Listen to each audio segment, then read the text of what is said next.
E o tema do que vamos conversar hoje é verdadeiro ou falso? Eu vou colocar uma sentença e os irmãos vão me dizer se isso é verdadeiro ou falso. Amém, queridos? Por exemplo, o irmão Marco W. Formiga quebrou o calcanhar de uma queda de bicicleta.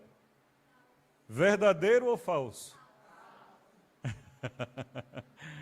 Ele, na verdade, estava andando de patins, não é? Por exemplo, um outro exemplo. Eu não posso começar a dar exemplo porque eu vou me embaralhar e eu vou ter problema com os irmãos. Então, vamos direto ao assunto. Verdadeiro ou falso, né? Você já pensou o quanto de verdadeiro e falso existe no meio evangélico? É um negócio esquisito, mas é evangélico, né, que chama? No meio evangélico, no meio gospel. Você já parou para pensar o quanto de verdadeiro e falso existe? E eu estava meditando sobre isso, irmã Meire, e eu pensei o seguinte: como é difícil você conviver com algumas coisas na caminhada. E eu defini algumas coisas que são perigosas. Perigos para a caminhada espiritual que enfrentamos em qualquer tempo. Não é que é hoje mais difícil do que ontem. Não é que hoje é mais complicado do que nos tempos dos primeiros dias da igreja, Ivete. Mas em cada tempo, nós enfrentamos algumas dificuldades. A primeira dela, o maior perigo que nós enfrentamos hoje não é uma mentira, por exemplo. Eu costumo falar isso para os irmãos. O maior perigo que nós enfrentamos hoje é o quê? Uma meia verdade. Não é? Nós aprendemos na nossa escola que 99% verdade é mentira. A verdade é plena.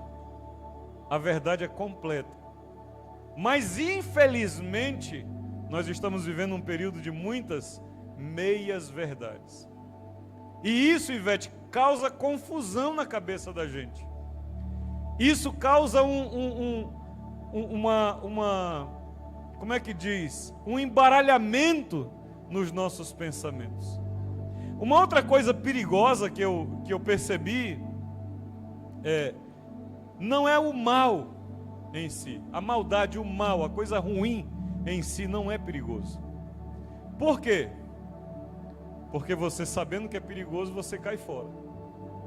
O problema é coisas más, coisas ruins, quando vem para nós no meio de coisas boas. Sabe quando Salomão diz no provérbio, que há caminhos que aos homens parece ser bom, mas o fim deles é caminho de morte. Esse é o perigo.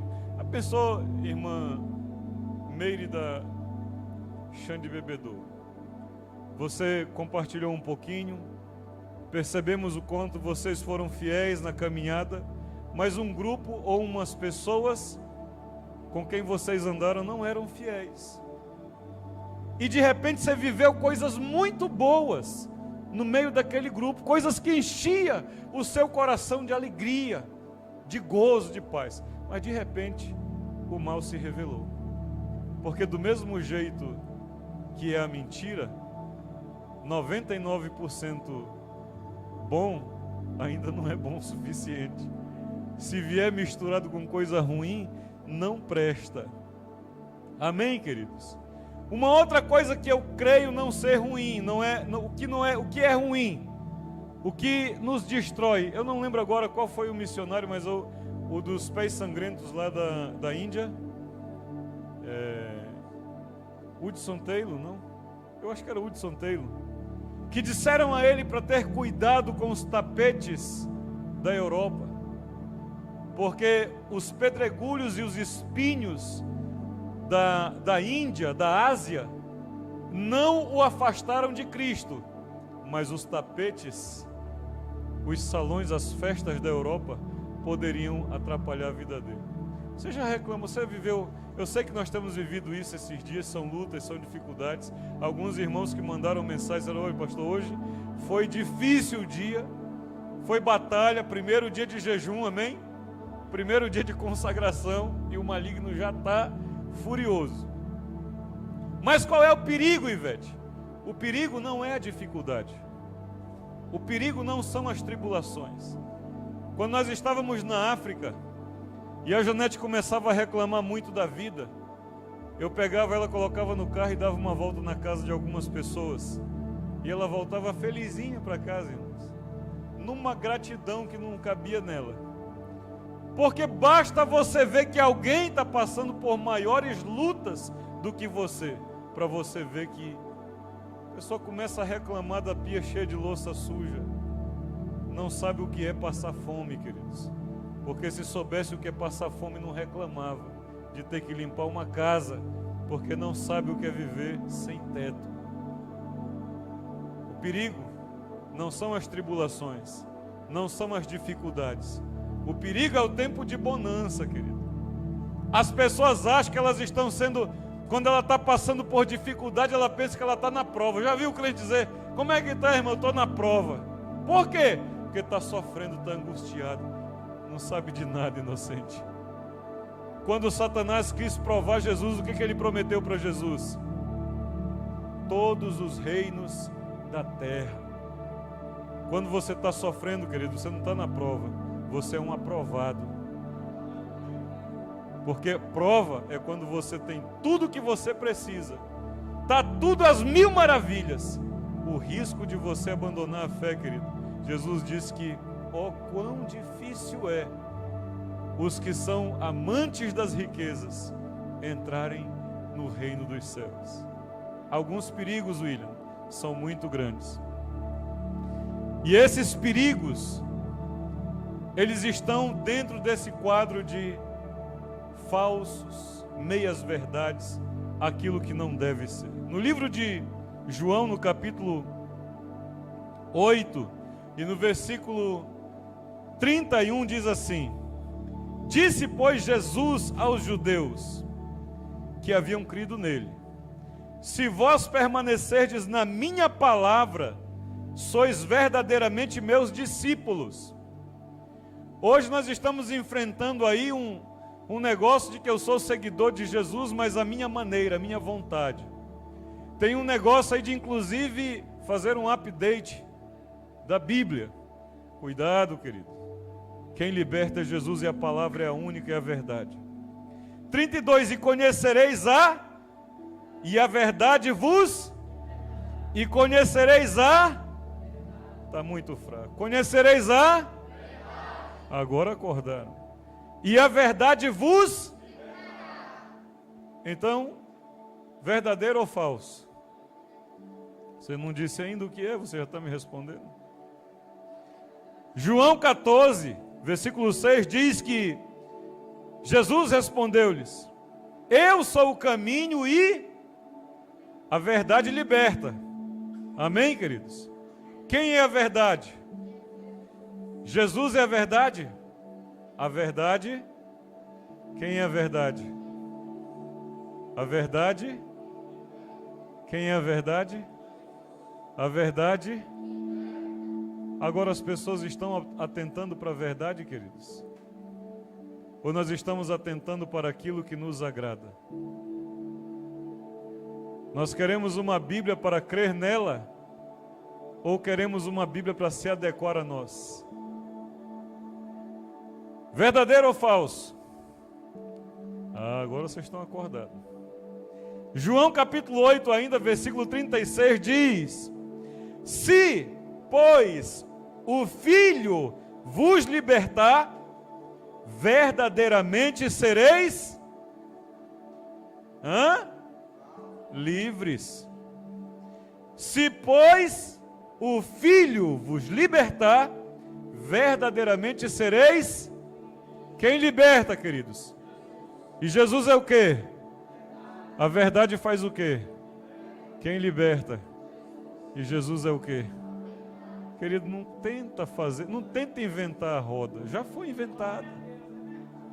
Não tenta fazer uma coisa que, nós vamos criar agora um ministério não sei do quê. Queridos, o ministério que importa já foi criado, Jesus. É tudo sobre Ele. Tudo foi criado por Ele, para Ele, por meio dEle. E se não fosse por meio dEle, nada teria sido feito. Nós estamos aqui por causa dEle. Amém, queridos? Corre comigo para 1 Coríntios capítulo 4. 1 Coríntios, primeira carta do apóstolo Paulo aos Coríntios, capítulo 4. A verdade, queridos, é Jesus. Jesus é a palavra de Deus. É a verdade, eu não preciso de mais nada. Eu estou tremendamente desesperado, porque enquanto eu estava esboçando essa palavra, queridos, eu vi um vídeo de uma pessoa que eu respeito, considero, dizendo que a Bíblia tem que ser atualizada, tem que ser modernizada. Queridos, eu arrepiei, eu desesperei na tarde do dia de hoje com esse vídeo que eu assisti. Eu não posso passar esse vídeo para muitas pessoas, porque eu acredito que precisa ter maturidade para ver. Porque senão você vai ter a tua cabeça completamente revirada. Mas eu creio, queridos, nessa palavra. Tamires, eu creio que as palavras de vida para mim e para você estão nesse livro. E que nós podemos viver o melhor tempo da nossa vida, mesmo com luta e dificuldade, quando nós obedecemos essa palavra. Os nossos sofrimentos, as lutas que passamos, a maioria é consequência de desobedecer este livro. Amém? Você crê nisso? Você sabia disso? Que a maior parte do sofrimento que nós estamos vivendo é consequência da desobediência desse livro? No livro de 1 Coríntios, no capítulo 4, versículo 6, o apóstolo Paulo fala aos irmãos de Corinto dizendo: estas coisas, irmãos, apliquei-as figuradamente a mim mesmo e a Apolo, por vossa causa, para que por nosso exemplo aprendais isto. Por nosso exemplo, nós lembramos que o irmão Marco pregou na terça-feira sobre uma igreja modelo, sobre exemplo, e o que mais nós temos vivido nesses dias são esses faltas de exemplos de verdadeiros homens e mulheres fiéis ao Senhor. E o apóstolo Paulo está dizendo aqui, irmãos, aos irmãos de Corinto: olha, eu apliquei essas coisas na minha vida e na vida de Apolo, para que nós fôssemos exemplos para vocês aprenderem uma coisa. O que é que os irmãos de Corinto tinham que aprender, queridos? Não ultrapasse o que está escrito. Não tente inventar a roda. A roda já foi inventada. Irmã Meise, Meise, deixa de congregar porque a vida cristã é isso, e começa a filosofar. Pergunte, onde é que está escrito? Eu sou filho de Assembleia de Deus, os irmãos sabem disso aqui. Eu cresci, eu converti na Assembleia de Deus. E o meu pastor, o primeiro pastor que eu tive, chamava-se Gerson Rodrigues. O pai de Gerson Rodrigues carregou a pasta de Daniel Berg Gunavin. Quem conhece a história das Assembleias de Deus sabe quem foi Daniel Berg Gunavin. Homens que foram impactados no movimento de Azusa, que vieram para Belém do Pará e começaram o movimento pentecostal, a Assembleia de Deus em Belém do Pará. Esse era o meu pastor, era um jovem na época desses homens. Quando a Assembleia de Deus fazia 100 anos no Brasil, o pastor Gerson Rodrigues fazia 95 anos de idade. Então ele viu a história acontecer. Um dia eu estava na sala da casa dele, na sala pastoral, e aí chegam dois irmãos, começa a conversar, cafezinho daqui e dali, e o irmão disse: pastor, eu vim aqui essa noite porque o Espírito Santo me revelou em sonhos que usar chapéu de bico é pecado, chapéu de lapela. Sabe aquele chapéu que tem aviseiro, boné? Pastor Gerson Rodrigues olhando para ele, só balançando a cabeça. e contaram toda a história, como é que foi o sonho, porque viu alguém indo para o inferno, porque usava chapéu, boné, chapéu de bico. Pastor Gerson Rodrigues levantou, Marco, foi numa estante onde havia várias Bíblias, pegou uma Bíblia, colocou na perna do irmão da revelação, e disse, e colocou em cima da perna dele e sentou, e o irmão olhou para ele e disse, pastor, o que foi? É presente? Ele disse, não, meu irmão, essa é minha Bíblia, eu gosto muito dela, não vou lhe dar ela. Mas por que o senhor colocou a Bíblia na minha perna? Pastor Gerson Rodrigues disse, porque eu quero que você me mostre na Bíblia onde que está escrito que usar chapéu de bico é pecado. Amém, querido? Você está entendendo? Não ultrapasse o que está. Não vem com invencionice, não vem com história. Está escrito. Os irmãos da revelação vêm, olha, vai no monte, sempre aparece um, né? O Senhor me revelou que você está passando por grande tribulação. Eu digo, uma nova.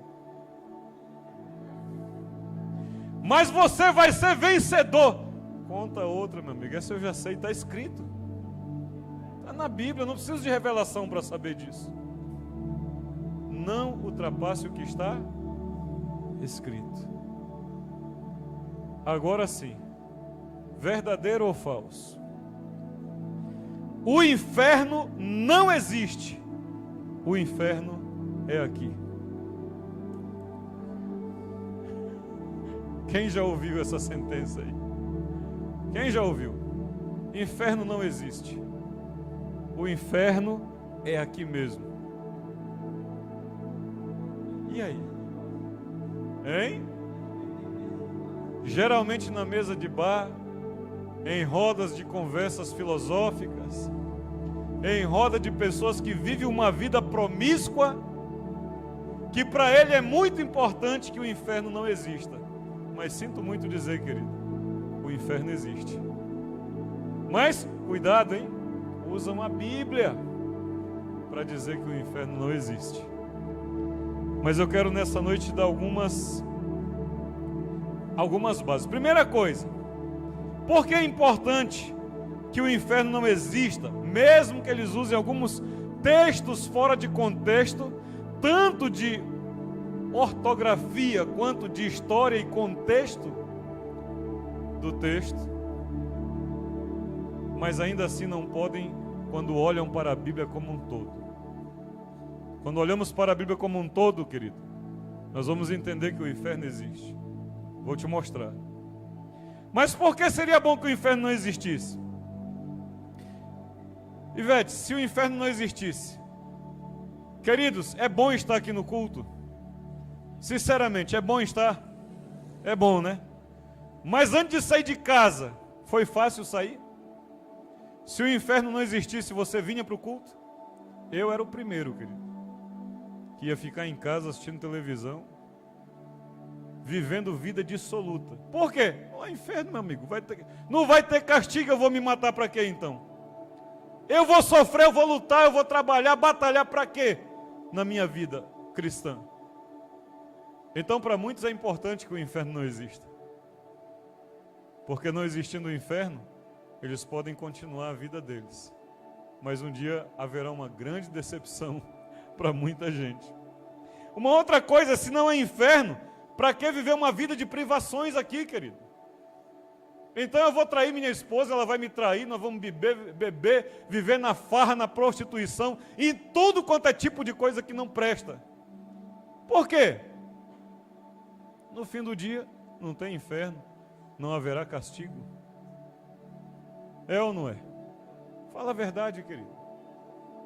Você acha então que a Janete não olha para minha careca? Está reclamando da minha barba esses dias. Tira essa barba. Passa um Brad Pitt perto dela, você acha que ela não olha? Sabe por que ela é fiel a mim? Porque o inferno existe. E ela não quer ir para lá. Porque se ela me trair, ela vai.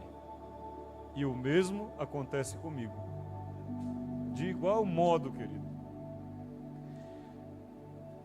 Se eu acredito no céu, quem acredita aqui no céu? Quem acredita que o céu existe? Eu acho engraçado, tem uma turma que acredita que o céu existe, que o bem existe, mas o inferno não. Tá bom, né? O inferno não existe, mas o céu, o gozo, os proveitos existem. Tá bom. Querido, como alguém que acredita que há céu não acredite que há inferno? Eles são opostos. Inferno, querido, na tradução do Gena é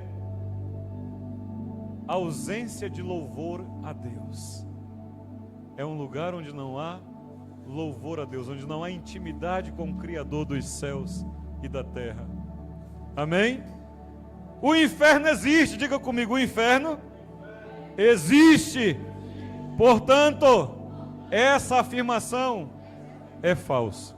Deuteronômio capítulo 32, corre para lá. Deuteronômio capítulo 32, lá no Antigo Testamento, dos primeiros 5 livros da Bíblia, ele é o 5º.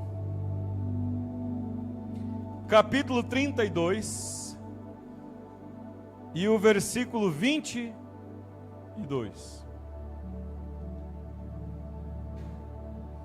Diz assim a palavra, canção de Moisés: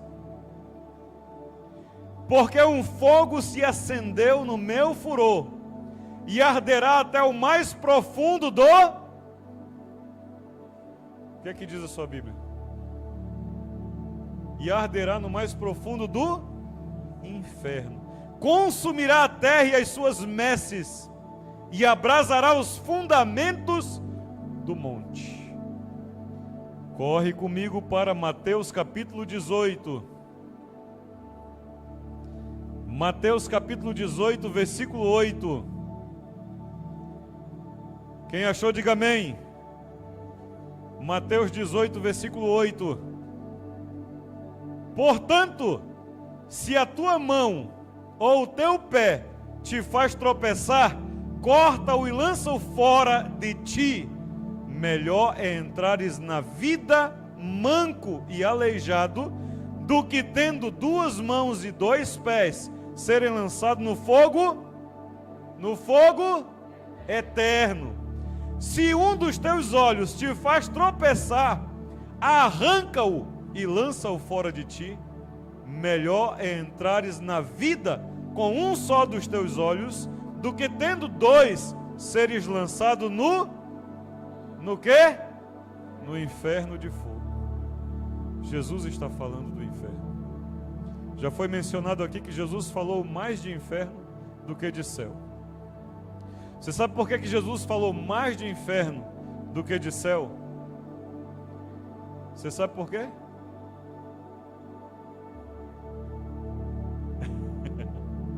Por que Jesus falou mais de inferno do que de céu? Cri, cri, cri, cri. Para divertir? Hã? Porque é mais fácil ir para o inferno do que ir para o céu? É uma verdade, mas não foi por isso que Jesus disse, falou mais de inferno do que de céu. Jesus falou mais de inferno do que de céu, queridos, porque Jesus sabe que o inferno existe. Não havia dúvidas. Jesus não está brincando com a nossa eternidade, queridos. Jesus está falando algo que é muito sério, porque por muitas falsas testemunhas, falsos depoimentos e falsas filosofias, centenas de milhares estão indo para o inferno. Sabe quem está indo para o inferno, queridos? Quem rejeita Jesus. Você conhece alguém que já rejeitou Jesus? Você conhece algumas pessoas que rejeitaram Jesus? Jesus falou mais do inferno do que do céu, porque ele sabe que o inferno é real. O inferno existe. Vamos continuar? Apocalipse, capítulo 20, versículo 14 e 15.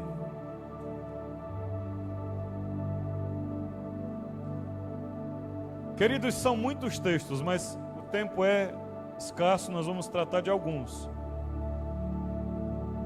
Amém? Apocalipse 20, 14 e 15. Então, a morte e o inferno foram lançados para dentro do lago de fogo. Esta é a segunda morte. o lago de fogo. E inclusive esse é um dos textos que eles usam para dizer que inferno não existe. Porque dizem que morte é fim, ignorando que morte é um contexto, dependendo do contexto literal ou apenas espiritual. Quando Jesus fala, por exemplo, que há muitos mortos espirituais, Paulo fala de mortos espirituais em Coríntios 11, 23 em diante, quando fala da ceia. O lago de fogo é a segunda morte. Se alguém não foi achado escrito no livro da vida, esse foi lançado para dentro. Inferno existe, queridos. Mas ainda há uma outra linha. Ainda há um outro grupo. Está bem, ok, o inferno existe. Eles se convenceram pela palavra que o inferno existe. Verdadeiro ou falso? Não há sofrimento eterno. O inferno será destruído junto com Satanás e os seus anjos. Verdadeiro ou falso?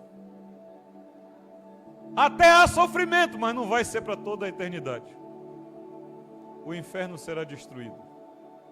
Eu ouvi isso na viagem para Ribeirinha. Eu fiquei preocupado. Porque são pessoas que deviam ter conhecimento rudimentar dessas coisas. Isso é conhecimento rudimentar, é base da nossa fé, queridos.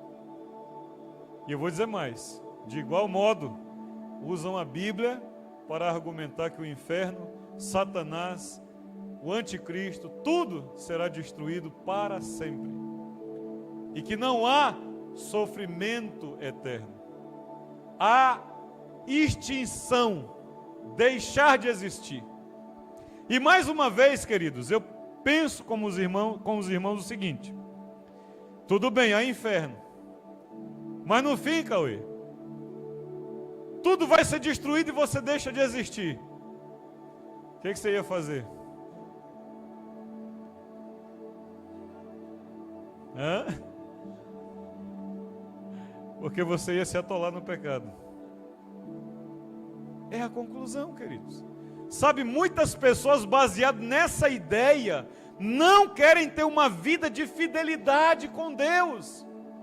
Baseado nessa ideia de um Deus que as pessoas não conseguem enxergar, o Deus de amor fazendo pessoas sofrer. Só que o mesmo Deus de amor é Deus de justiça, querido. E Ele não quer que nenhum de nós soframos, mas a escolha do sofrimento eterno é individual. Assim como a escolha da vida eterna é pessoal e individual, a escolha para viver o sofrimento eterno também é. As pessoas rejeitam Jesus. O que elas estão querendo? Vida eterna com Ele? Não, queridos, elas estão querendo sofrimento. Mas aí elas dizem, Ivete, não há sofrimento eterno. Que maravilha. Então, mais uma vez, eu vou viver a minha vida de qualquer maneira. Cuidado, queridos. Não interprete textos da palavra segundo o seu bel prazer. Não passe, não ultrapasse do que está escrito. Sabe o que é ultrapassar, queridos? É eu e o Formiga vindo de Jundiá. Eu digo, Formiga, eu vou atrás de ti, eu vou te seguir. Mas na metade do caminho eu não aguento e eu digo, olha, você quer saber, meu amigo, é faixa dupla. Tchau! Passei dele. É isso, ultrapassar. Sabe o que diz aqui? Você vai além do que está escrito. Eu ultrapasso do Formiga, às vezes, que é uma pessoa ponderado, coerente, moderado. E lá na frente eu corro o risco de ter um acidente, porque eu ultrapassei. A mesma coisa alguém que resolve ultrapassar do que está escrito. Você está correndo risco, querido. Não interprete Deus, aceite Deus como Ele é. Não tente dizer como Deus é, porque Deus é muito grande. E nós estamos enxergando apenas uma parte do mesmo Deus. Vamos imaginar, queridos. Vamos imaginar por um momento, só por um momento, que isto aqui é uma sombra. Vocês sabem que é uma Bíblia, mas isso aqui, vamos imaginar que isso é uma sombra. Os irmãos que estão olhando daí, estão vendo que formato, que forma geométrica. Um retângulo. Aécio está vendo que forma geométrica. Igual como eles estão vendo, um retângulo bem fininho. E ali está vendo um retângulo mais gordinho. Mas no fundo é uma Bíblia. Alguém está olhando Deus de um ponto e diz: Deus é isso. E tem que ser assim, pá, não é mais nada. O outro olhando do outro lado diz: não, Deus é assim, assado. E tem que ser assim, fechou a questão. Os dois estão mentindo, queridos. Eles estão olhando para o mesmo Deus. Estão vendo um lado, uma parte, uma face de Deus. Estão mentindo? Não. Eles só estão ignorando que Deus é muito maior do que eles estão imaginando. Então eu não preciso inventar Deus. Eu preciso aceitá-lo como Ele é. Eu preciso recebê-lo como Ele é. E Ele tem algo tremendo para a minha vida. A palavra de Deus diz, querido, no livro de Mateus, capítulo 10,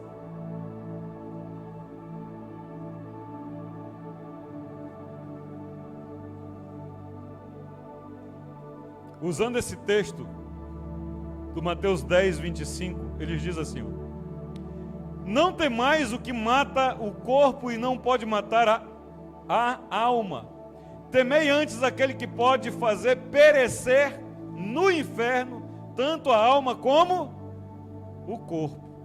Esse texto é usado para dizer que sofrimento eterno não existe. Algumas traduções da Bíblia já trazem esse perecer como o significado de destruir, que é o original grego. Também esse perecer pode ser traduzido para destruir. Algumas Bíblias já vêm com a versão destruir. Só que eles confundem aqui aquilo que eu mencionei antes, irmã Meire. Que essa destruição que ele está falando aqui não é aniquilar, não é desaparecer. Essa destruição aqui é, por exemplo, como um celular que você ficou inutilizado. O celular foi destruído. Vamos supor que o Theo está mais adulto e brincando com o celular do Cauê. Imagina como seria caindo da janela do 6º andar onde eles moram. O celular vai acontecer o que com o celular? Vai destruir. Mas ele vai desaparecer? Ele vai desintegrar? O problema das pessoas que interpretam esse texto assim é esse. É que eles interpretam que vai desintegrar, mas não vai, querido. É destruição. A destruição que esse texto traz é o contexto de perder a funcionalidade. Perder a originalidade, a essência do que para foi criado. O homem foi criado para quê, querido? Para adorar a Deus. Quando a Bíblia fala de destruição eterna, é fazer com que você não cumpra mais esse propósito. Você perdeu a oportunidade, você perdeu o tempo de ser um adorador a Deus. Você perdeu, você está destruído eternamente. Por isso, quando se fala em Gena, é ausência de louvor a Deus, porque nós perdemos a razão. O celular continua existindo depois de cair do 6º andar. É só hipoteticamente, viu? O Theo vai ser um menino muito abençoado. Ele não vai jogar o seu celular do 6º andar. O Cauê estava triste ali. Puxa, ele vai jogar meu celular. O Cauê estava pensativo ali já. O celular, queridos, não vai deixar de existir. Porém, ele vai continuar sendo utilizável? Muito dificilmente. Depois de uma queda do 6º andar é melhor comprar outro, sim ou não? Haverá inferno e castigo eterno? Com certeza. Daniel capítulo 12. Eu peço aos irmãos que tenham paciência comigo, que eu acho que o horário hoje vai embora, mas eu preciso falar para você que está queimando no meu coração. Amém? Daniel capítulo 12, versículo 2. Quem achou, diga amém. Oxe. Daniel, queridos, Daniel capítulo 12, versículo 2. Diz assim, ó: muitos dos que dormem no pó da terra ressuscitarão, uns para a vida eterna e outros para a vergonha e horror eterno. Você perdeu uma grande oportunidade de dar um glória a Deus. Muitos dos que dormem no pó da terra ressuscitarão, uns para a vida eterna. Perderam de novo a chance de dar glória a Deus. E outros para a vergonha e horror eterno. Aqui ninguém vai ressuscitar para a vida eterna, né? Ninguém deu um amém, um glória a Deus. Mas eu espero que você entenda isso. Amém, queridos? Aqui está dizendo que outros vão ressuscitar para vergonha e horror. E horror o quê? Eterno. Então, queridos, o inferno existe. E ele não vai ser extinguido. O sofrimento eterno, o castigo eterno virá. E você, que talvez pode estar brincando hoje com a sua fé, saiba disso. Isso será justiça de Deus. Porque não convém conviver no mesmo ambiente aqueles que pagaram um preço durante toda uma vida com aqueles que viveram dissolutamente. Isso é justiça de Deus. O castigo eterno é justiça de Deus. E também é amor de Deus para com aqueles que foram redimidos. Mateus capítulo 25, versículo 46 diz: e irão estes para o castigo eterno. Amém?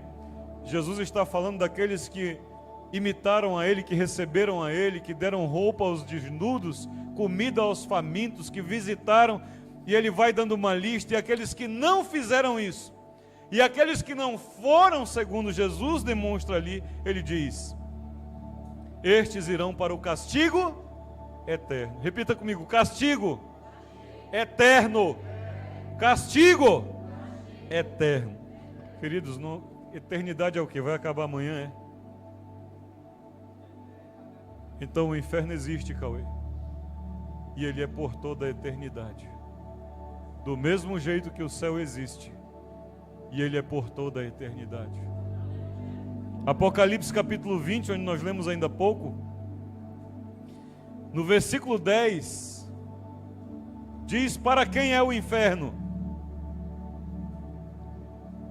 Apocalipse capítulo 20, versículo 10 diz: o diabo, o sedutor deles, daqueles que foram conduzidos, homens e mulheres, anjos e todos os outros, foi lançado para dentro do lago de fogo e enxofre, onde já se encontram não só a besta, como também o falso profeta, e serão atormentados de dia e de noite, pelos séculos dos séculos. William, eu sei que você tem uma raiz adventista, e os adventistas acham que o inferno vai acabar.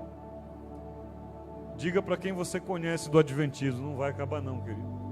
É sofrimento eterno mesmo. Porque se não fosse, por que estaria escrito isso?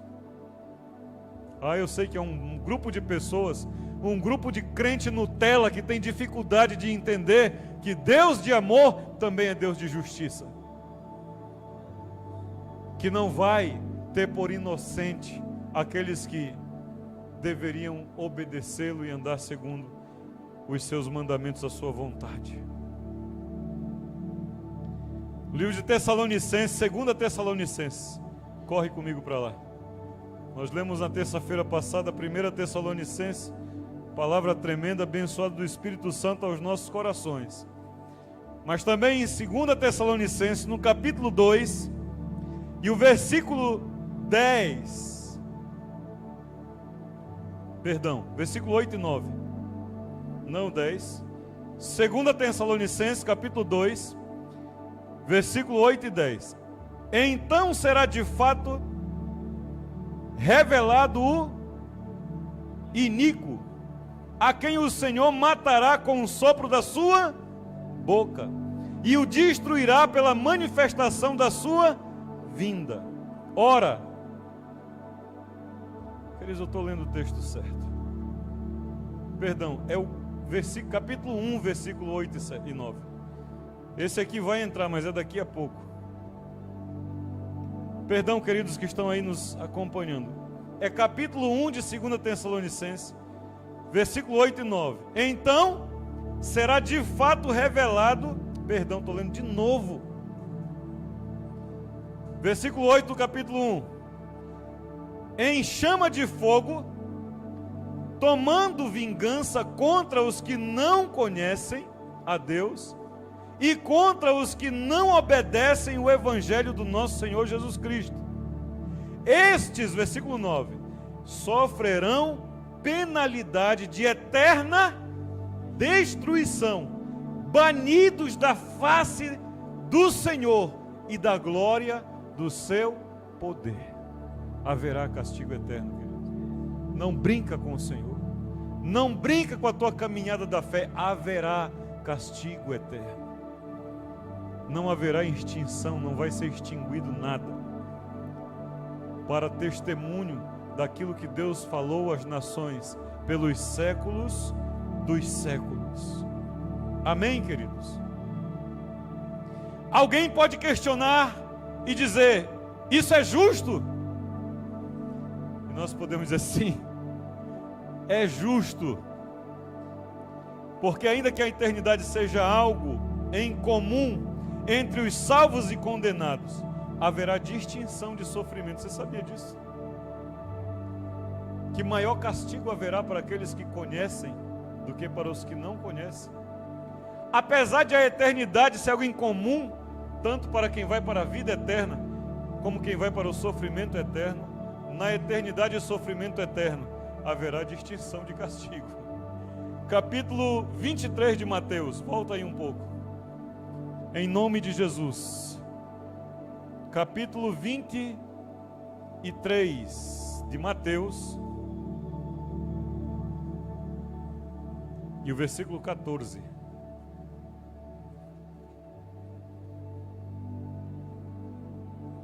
Versículo 14.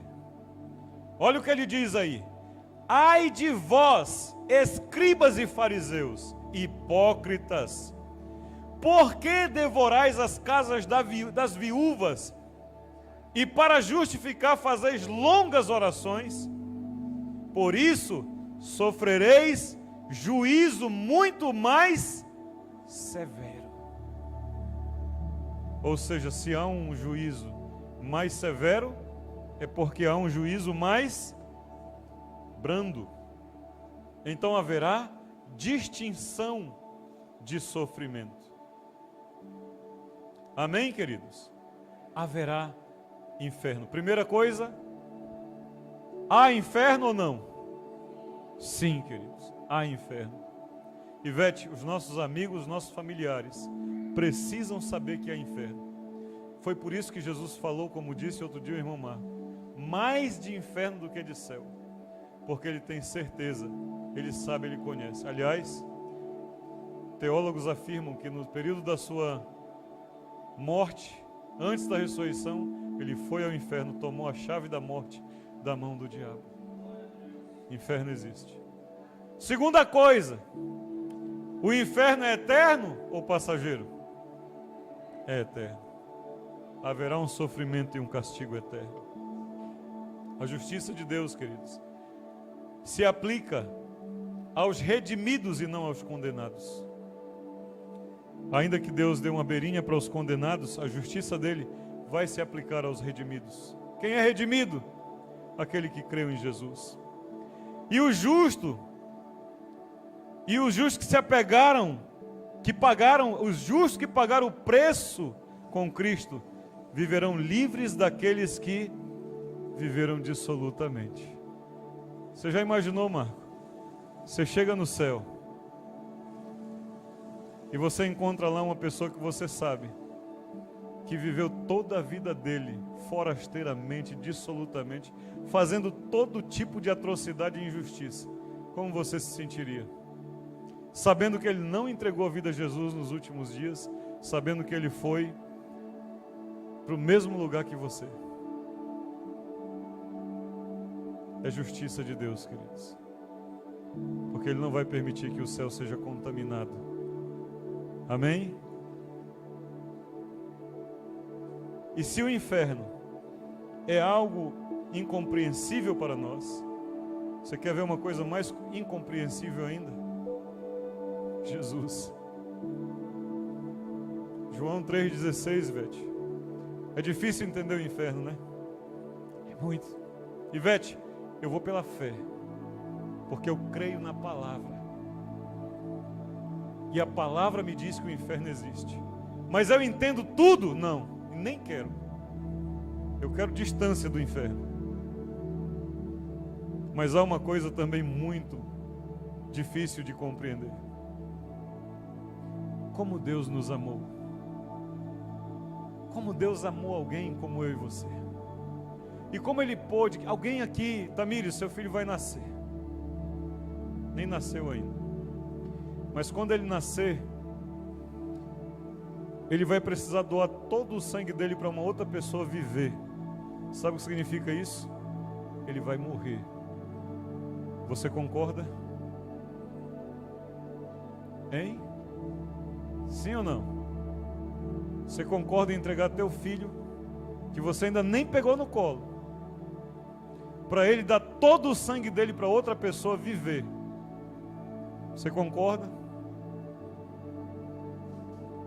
Não, né? Cara, Deus, Ele mandou o unigênito filho dele, sem mácula, sem pecado, sem nenhuma mancha, para morrer por alguém indigno como nós. E sabe o que nós fazemos no fim do dia? Nós desdenhamos dele, nós desobedecemos, nós mentimos, nos prostituímos, adulteramos, roubamos, fazemos todo tipo de coisa ruim. E sabe o que acontece? Ficamos chateados no fim do dia, quando Ele não nos dá o que nós pedimos. Se Deus existisse, Ele me ajudava. Como que vai ajudar você, mal acabado? E ainda assim Ele ajuda. Acredita? Dá para entender isso? Isso chama-se amor, queridos. João 3,16 diz que Deus amou o mundo de tal maneira que deu seu Filho unigênito para que todo aquele que nele crê não pereça eternamente, mas tenha a vida eterna. Eu daria um glória a Deus mais alto. Sim, Jesus.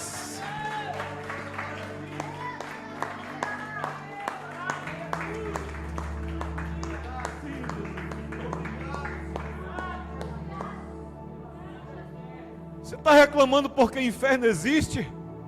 Você está chateado porque o inferno é eterno? Querido, acorda! Deus nos amou de tal maneira que nos deu um caminho livre para a vida eterna. Eu não preciso ir para o inferno. Ele me deu um caminho.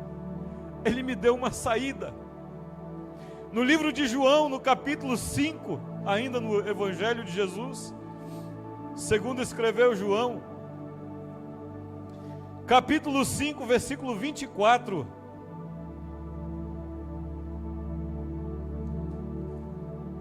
Amém? Ele diz assim, ó: em verdade vos digo, quem ouve a minha palavra e crê naquele que me enviou, tem a vida e não entrará em juízo, mas passou da morte para a vida. Algumas Bíblias traduzem juízo, condenação eterna. Não entrará em condenação. Amém, queridos? Regis, sabe o que Jesus veio fazer? Veio livrar eu e você de sermos julgados pelo Senhor. Amém? Ele veio nos livrar do inferno Queridos, a realidade do inferno torna ainda mais magnífico o perdão de Deus em Cristo Jesus. Amém? A eternidade do inferno expõe a gravidade do nosso pecado. Sabe, nós pecamos de maneira tão grave, tão destruidora. Você já pensou quando você faz uma coisa, por exemplo, um filho desobediente? É ruim ou não é pra gente? Um filho que não nos obedece. A gente fica chateado, magoado, entristecido. Agora você já imaginou quantos milhares de filhos Deus tem? Rebeldes. Está difícil com uma. Imagina Deus. A eternidade do inferno expõe quão grave é o nosso pecado. E o quão grave é o nosso pecado expressa quão grande, inacessível, incomparável, insondável é a graça de Deus em Cristo Jesus, queridos. Porque ainda que somos terrivelmente pecadores, a graça nos redime, a graça nos limpa, a graça nos purifica, queridos. A graça do Senhor. Romanos capítulo 5, versículo 8. Romanos capítulo 5. Oh, aleluia. Transforma-nos a cada dia, Pai. Faz-nos alguém mais dignos do Senhor a cada dia. Mas Deus, Romanos 5, 8. Mas Deus prova o seu próprio amor para conosco pelo fato de ter Cristo morrido por nós, sendo nós ainda, logo, muito mais agora, sendo justificados pelo seu sangue, seremos por ele salvos da... Ele nos defende da ira. Ele não vai deixar nós enfrentarmos a ira. Verdadeiro ou falso? O que passar da palavra, queridos, é falso. O que ficar aquém da palavra é falso. Paulo ainda aos Romanos diz que nós somos indesculpáveis. Então não tenta contar uma história para mim. Meise, eu sei, filha, você batalha, luta todo dia. Como você, muitos jovens nessa cidade. As lutas são terríveis contra nós. Mas nós temos um Deus que nos amou de tal maneira. Sabe, que amor pode nos faltar se nós temos o de Jesus? Que bondade alguém deixou de fazer para nós se nós temos a bondade de Jesus? O inferno existe, ele é eterno. Mas eu não posso sair daqui sem dizer a última que eu tenho ouvido. Para os que não forem salvos no arrebatamento, haverá uma segunda chance. Verdadeiro ou falso?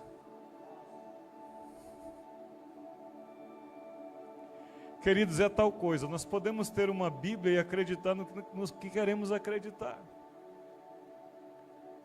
Mas essa é uma mentira sendo contada, queridos. Imagina você, vai fazer a viagem para o lugar dos seus sonhos. Qual é o lugar dos seus sonhos? Uma viagem de férias, aquela viagem que você sonha fazer um dia. Qual é, Janete, a sua? Diga aí. A viagem dos seus sonhos, sei lá, Paris, sei lá, qual é o lugar que você quer ir? Imagina isso. Você planejou anos da sua vida para ir nessa viagem. Você sabe, comprou a passagem está marcada dia, mês, dia e hora. Ano, mês, dia e hora está marcado. E aí você resolve que você não quer ir nesse voo. Você vai esperar o próximo voo. Alguém faz isso? Aí com a salvação para a vida eterna, tem uma cambada de mal acabado achando que vai pegar o próximo bonde. Mas vai nessa, vai. Como diz um amigo meu, só te digo vai. Cauê, não, vou esperar o próximo bonde. Queridos, a nossa viagem para a eternidade com Jesus não é um passeio turístico. Não haverá um segundo bonde, não haverá uma segunda chance, não haverá um segundo avião. A viagem para a eternidade não é a linha do Canaã, Trapiche da Barra, não. Você perdeu hoje, irmã Meire, perdeu o de 5 da manhã, pega o de qual? Pega o de 6 horas. Não vai ter o de 6 horas, querido. Minha querida, não vai ter o de 6 horas para a eternidade. Os teus patrões são teus patrões. Não governam a sua cabeça. Não permita que eles mexam com a sua fé. Permaneça firme no Senhor. Seja testemunho e luz para eles. Porque não haverá uma segunda chance. A Bíblia está cheia de textos que eles usam para dizer que haverá uma segunda chance. Mas nós sabemos que não haverá. Porque a salvação, nós lemos, é pela fé, mediante a graça. Alguém defende, Efésios capítulo 2, versículo 8. Alguém defende, William, que depois do arrebatamento, sem o Espírito Santo, quem acha que é fácil seguir Jesus aqui nessa noite? Diga amém. É fácil? Mesmo com o Espírito Santo é difícil? Mas alguém acha que na tribulação, sem o Espírito Santo, sem a manifestação de Deus, alguém vai permanecer fiel a Deus? Haverá um grupo determinado por Deus para isso. Os 144, que não é eu nem você. Não somos nós, queridos. E são para mártires, são para morrer mesmo. Porque até aqueles que vão viver na tribulação vão ter mais um juízo contra eles. Os mártires da tribulação. Aí a pessoa é graça, não é mérito. A salvação é pela fé mediante a graça. Eu acreditei que a obra de Cristo é suficiente para a minha vida. Não é minha obra, Cauê. Eu não fiz nada de bom para merecer a salvação. Jesus fez. Eu poderia passar aqui um monte de tempo falando, mas nosso tempo está correndo. Eu vou te dar só um. Mateus capítulo 25. Se você quiser, depois a gente continua essa conversa. Mata uma galinha lá, faz aquela galinha guisada bem gostosa. Me chama depois de 21 dias, porque agora eu não posso. E nós vamos comer essa galinha e bater um papo sobre essas coisas. Pode ser picanha na brasa também, uma costela. Para a gente continuar essa conversa. Mateus capítulo 25, versículo 1 a 13, fala sobre o quê? Fala sobre o quê, queridos? Fala sobre o quê, irmãos? Queridos que estão me ouvindo, Mateus capítulo 25, versículo 1 a 13, fala sobre o quê? Você disse primeiro, estava certo. Fala sobre as 10. Fala sobre as 10. Quantas virgens eram? Fala sobre as 10 virgens.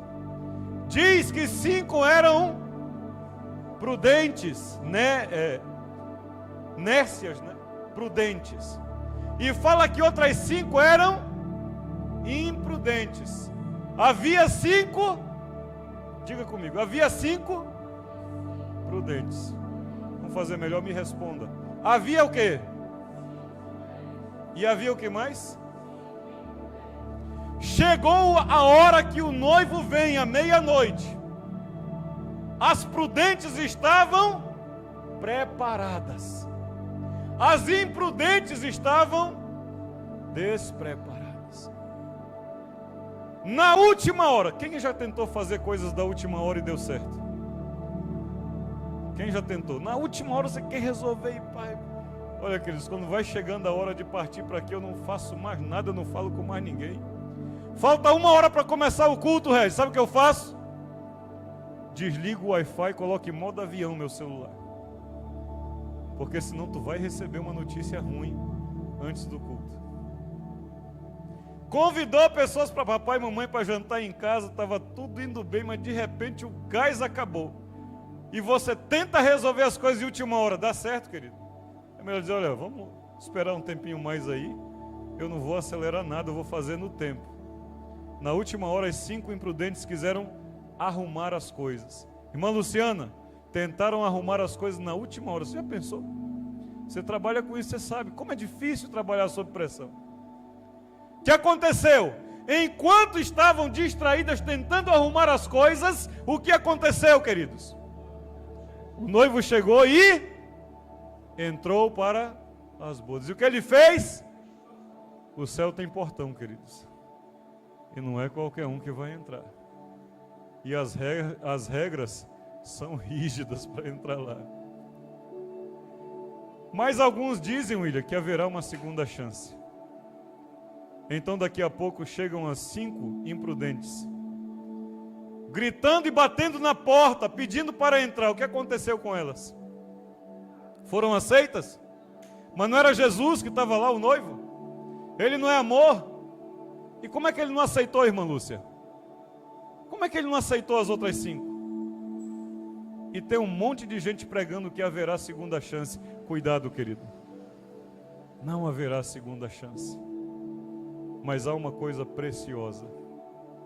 Há uma primeira chance, chamado Jesus Cristo, o Rei dos Reis, o Senhor dos Senhores, que é uma oportunidade para mim e para você. Nestes dias de desespero, de tristeza e medo, eu acredito em Jesus. Eu acredito em Deus Pai. Eu acredito no Espírito Santo. Eu acredito na palavra. E o que ultrapassar disso, queridos, não cabe a mim. Vamos ficar de pé. Eu quero orar com você.